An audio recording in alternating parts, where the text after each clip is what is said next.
Halo pemirsa dimanapun kalian berada, berjumpa lagi di Dopokan Film yang akan kembali mereview film-film terbaru dan yang pastinya kalian tak perlu jauh-jauh pergi ke bioskop untuk menonton.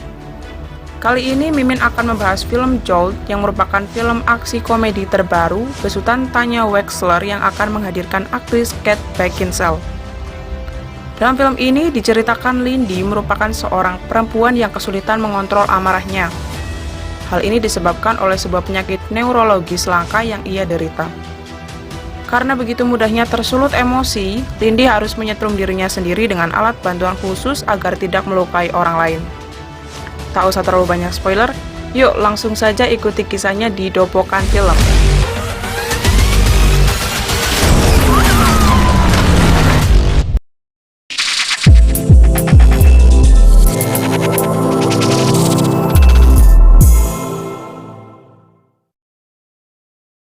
Ngadepin orang yang ngeselin memang enggak mudah, terutama bagi perempuan yang bernama Lindy ini.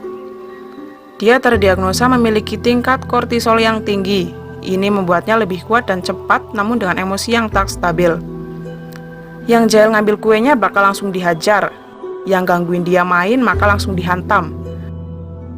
Bahkan kalau lihat orang lain dijailin pun Lindy bakal geram. Untuk mengontrol emosinya, dia telah jalani berbagai percobaan terapi hingga disiplin militer. Namun semuanya belum ada yang berhasil.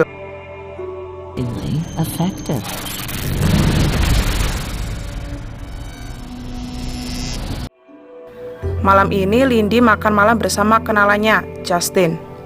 Justin sempat kesulitan memilih menu karena alerginya. Namun, bukannya membantu, pelayan restoran ini malah bersikap arogan dan melayani mereka dengan sangat buruk. Bahkan saat ke toilet, Lindy mendengar si pelayan tadi sedang menelpon sambil ngetawain alerginya Justin. Lindy pun memutuskan untuk memberikannya pelajaran berharga agar dia bisa lebih baik lagi dalam bekerja.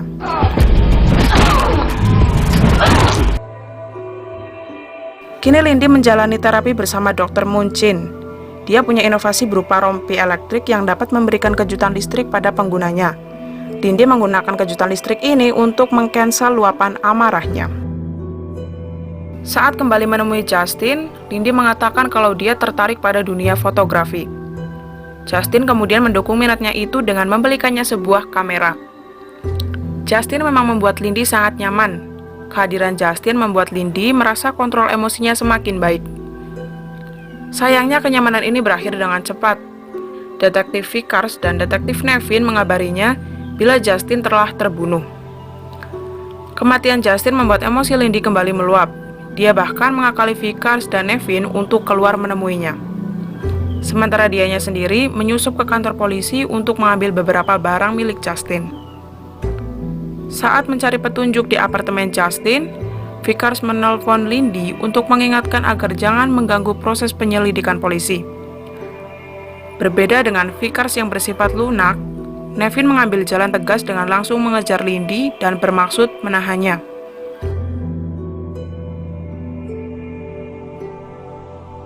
Lindy menggunakan mobil McLaren milik Justin untuk lepas dari kejaran Vickers dan Nevin.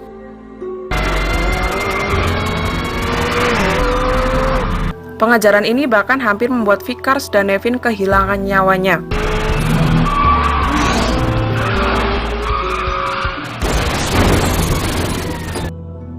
Lindy membawa ponsel Justin pada seorang hacker. Darinya diketahui di mana dan siapa yang Justin hubungi terakhir kali. Lindy berterima kasih dan memberikan kunci McLaren Justin pada si hacker.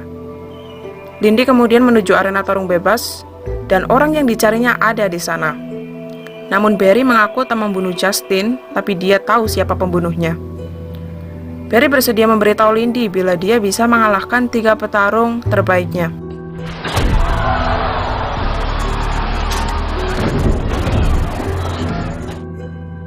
Lindy berhasil mengalahkan mereka semua, tapi Barry malah berkhianat. Namun Lindy tak tinggal diam dan berhasil memaksa Barry memberitahu infonya. Now, who killed him? I don't know. Don't be silly. Garrett Faisal!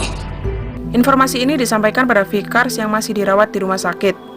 Vickers mengatakan bila Gareth Fizell adalah seorang miliarder dengan berbagai kegiatan ilegal yang memiliki gedung The Imperial Tower di pusat kota. Vickers dan Nevin tak memperbolehkan Lindy bertindak seenaknya sendiri. Nevin mengejar Lindy yang berupaya kabur lagi darinya. Lindy kemudian bersembunyi di salah satu ruangan yang ternyata merupakan kamar bayi.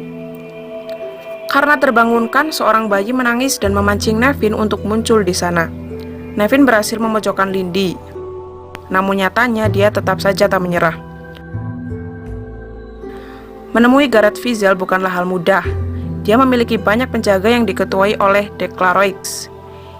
Dia mempersilahkan Lindy mengikutinya, namun tentunya bukan untuk mengantarkannya. Lindy terbangun dalam keadaan terikat. Delacroix bahkan telah melepaskan rompi elektriknya. Dia sendiri tak mengenal Justin. Delacroix bahkan memberikannya pilihan pergi dari sana dengan damai atau ingin disiksa di ruangan ini. Lindy ternyata benar-benar diantar pulang dengan damai.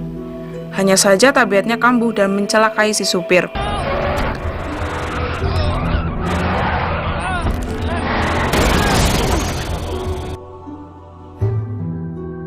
Demi menjaga orang tak bersalah darinya, Lindy segera meminta rompi elektrik lain pada Dr. Munchin.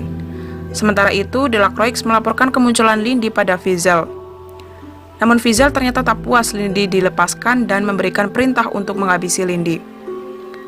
Mereka memasang peledak di apartemennya.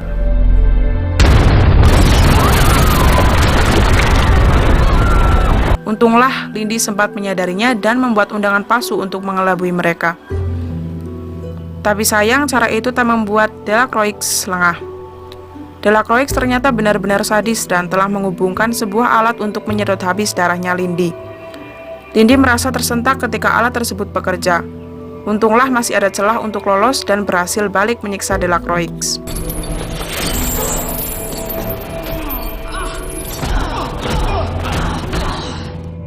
How do I get to Faisal?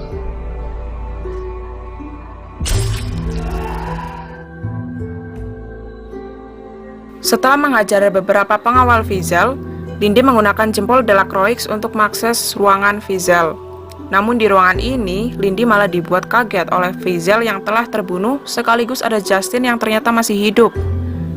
Rupanya semua kejadian yang menyeretnya ini merupakan skema Justin. Dia mengetahui kemampuan Lindy, bahkan ternyata dialah yang mendanai penelitian Dr. Munchin. Justin memiliki remote rompi elektriknya. Dia sengaja menyiksa Lindy dengan terus-menerus menekan tombol remote-nya. Tapi, lama-lama efek kejut listrik ini malah membuat Lindy semakin marah.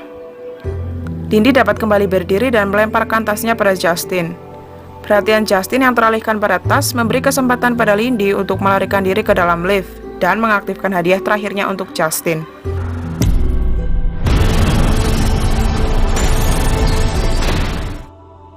Dr. Munchin langsung jadi buronan Lindy yang berikutnya. Namun tak lama kemudian, Vickers datang dan menembak kaki Lindy. Rupanya dia salah kira dan menyangka Lindy sedang menyakiti Munchin. Padahal Lindy hanya membantu Vickers dengan menahan Munchin agar tidak kabur. Lindy mendapat perawatan di rumah sakit. Vickers membantunya agar tak terkena hukuman yang berat.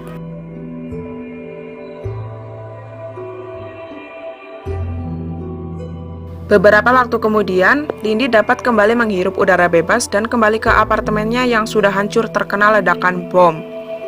Dia memeriksa ke sekeliling, tiba-tiba seorang wanita yang tidak ia kenal masuk ke dalam apartemennya.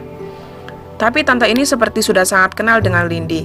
Ternyata dia ini adalah orang CIA yang telah melakukan operasi percobaan terhadap dirinya selama ini. Dia menyatakan bahwa ia meminta maaf soal perlakuan Justin. Namun, dia berharap bahwa dengan kondisi Lindy yang sekarang sudah lebih bisa meredam emosinya, ia akan menjadi senjata yang hebat.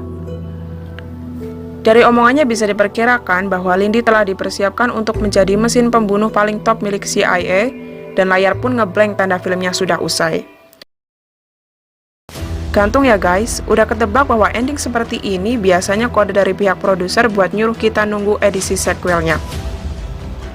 Mudah-mudahan aja beneran dibikin dan nggak jadi beneran gantungin doang. Oke, demikian ceritanya Bro dan Sis. Secara keseluruhan film ini lumayan seru.